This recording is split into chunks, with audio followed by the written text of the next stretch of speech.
Okay, we'll just start by introducing our panel here today. So my name is Greg Gibson. I'm one of the cardiology pharmacists. I'm Jennifer Beckman. I'm a nurse practitioner with cardiology. And I'm Todd Dardis, heart failure cardiologist. I'm Alice Chang. I'm the social worker on the cardiology advanced heart failure team.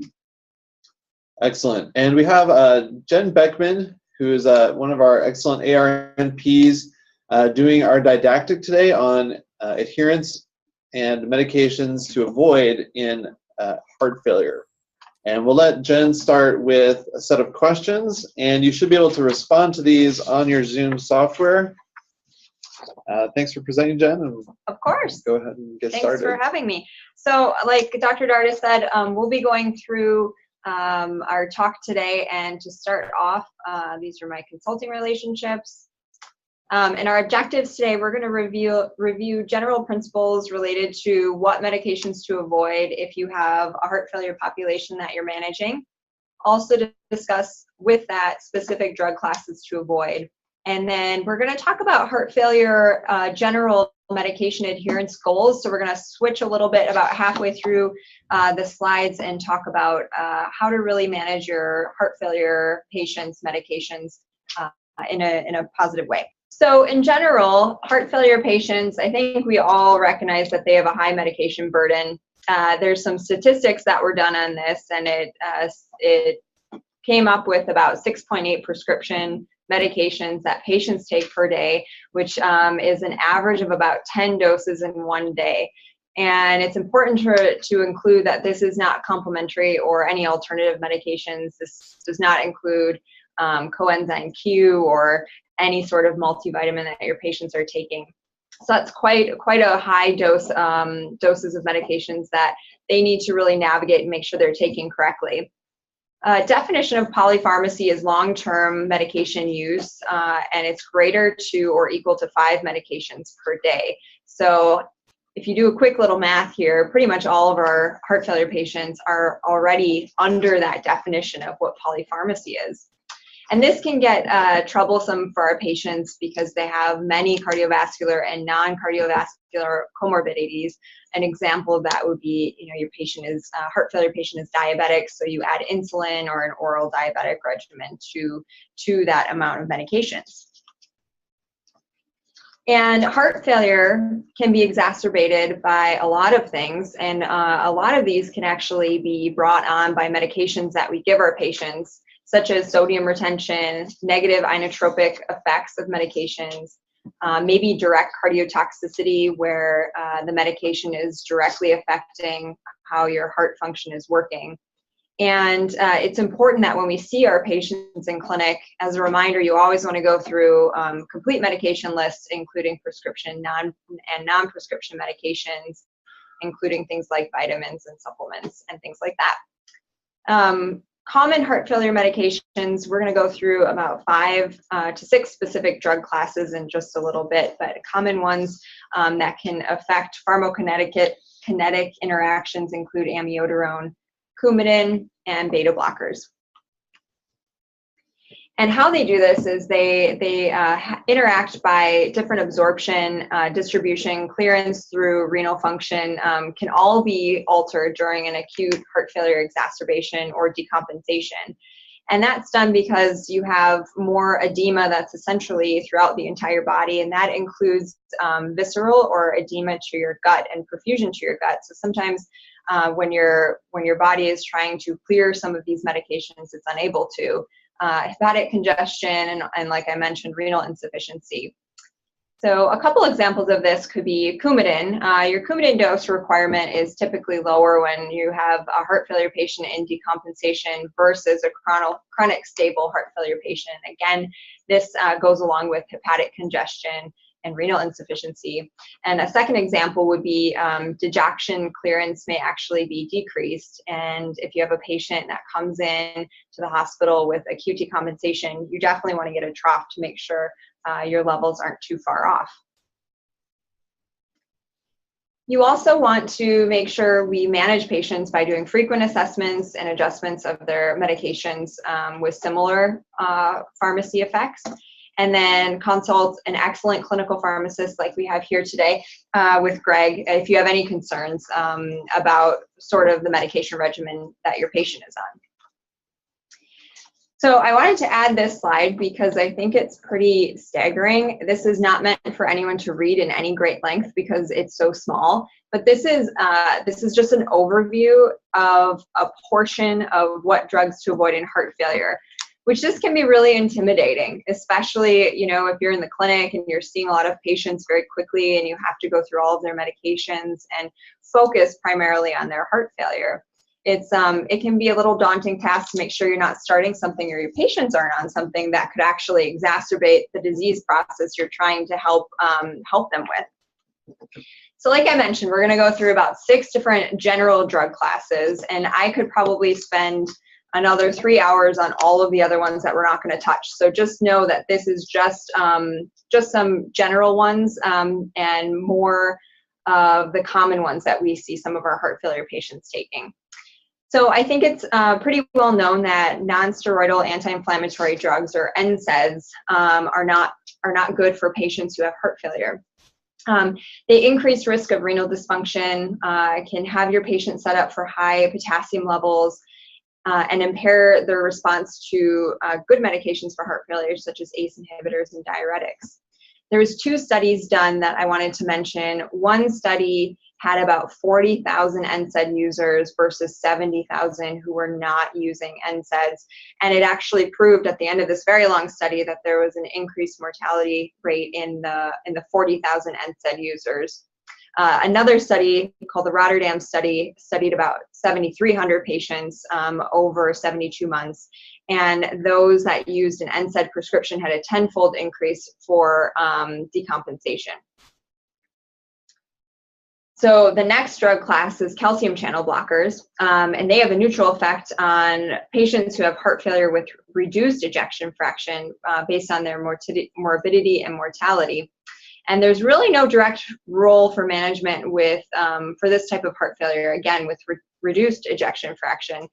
It actually, we talked about in the beginning about a negative inotropic effect, and this is one of the medications that has that effect, and it also has some vasodilating effects. So patients can maybe get, you know, more dizzy and things like that when you start a calcium channel blocker. There's multiple trials that were done for this medication as well, and it showed that there was higher frequencies of peripheral edema and also pulmonary edema with this use, and lower frequencies of uncontrolled hypertension and chest pain, specifically with patients treated with amlodipine. And specifically, amlodipine was proven not to improve mortality, but actually may exacerbate heart failure symptoms. Oral hypoglycemic agents. So these are medications for patients, started for patients with diabetes. One of the specific ones that we see a lot, I think, in clinical practice is metformin. And 90% of metformin is renally excreted. So we have to be quite careful if we have heart failure patients with some degree of renal dysfunction. And there's a bit of an association also with developing lactic acidosis. And some of these also showed control trials that reported, again, increased edema, overall weight gain, again, putting patients back into that decompensated state. Moving on to chemotherapy agents. So I think in seeing a great number of heart failure patients, there are sometimes patients who've unfortunately been diagnosed with a type of, certain type of cancer, and they get treatment with anthracycline, chemotherapy agents, other agents that I have listed here. And unfortunately, that those agents are maybe helpful in decreasing their overall oncology concerns and medical issues, but they're actually quite harmful for the heart specifically. And one thing to keep in mind if your patient has been on these medications is to be concerned for both right and left-sided heart failure or heart failure symptoms, because the whole entire body is receiving these cardiotoxic agents. So you'll usually see a biventricular failure picture rather than specifically a left-sided. And just to note and put a little plug for, I believe we're going to have a talk at some time later this fall, maybe early next year, about cardio-oncology. It's actually quite a subspecialty for patients who've been treated with chemotherapy in the past and now have developed heart failure. And there's a lot of natural remedies and overall supplements that patients can take that can be harmful for them, even though these medications might be targeted and marketed that they're helpful for a certain type of thing. So I wanted to just spend a little bit of time specifically talking about ephedra. It's the plant source of ephedrine, and it was developed to supplement athletic performance or weight loss for patients. And it actually caused quite a bit of heart failure, specifically left ventricular systolic dysfunction, and also pulmonary arterial hypertension for patients. Patients were very, very sick and ill after they took this. And again, those patients, obviously they thought they were taking this to help them lose weight or to supplement their nutrition at some point. The FDA actually banned this supplement since 2004 because it was proven to be so harmful for patients. So this goes back just as a good reminder to always ask about those natural remedies and supplements your patients are taking. And the last general drug class I'll talk about is alpha blockers. There's really limited data on alpha blocker use in the management of BPH. This was kind of going back to our first case question that we had. It can inhibit postsynaptic alpha adrenergic receptors, and essentially why it can be harmful in patients with heart failure is it can actually relax vascular smooth muscle, and it can your patients can be vasodilated. So you couple that with maybe an elderly heart failure gentleman who's getting up to urinate in the evening, and you can have a very bad combination of essentially low blood pressure and potentially falls throughout the evening. So that's alpha blockers and their concerns. So we're going to shift gears a little bit and now have a little bit of a reminder of good heart failure treatment and how to really dose heart failure medication safely. So in general, our standard treatment for heart failure includes managing cardiovascular risk factors, assessing for any contraindications for good heart failure or neurohormonal blockade agents such as ACE inhibitors and beta blockers. We like to prescribe an ACE inhibitor with a beta blocker if you have patients with heart failure with reduced ejection fraction less than 40%. And then start therapy as soon as possible after you relieve their acute symptoms. You want to titrate, and I think it's on the next slide, what medication dosages you really want to target and titrate to.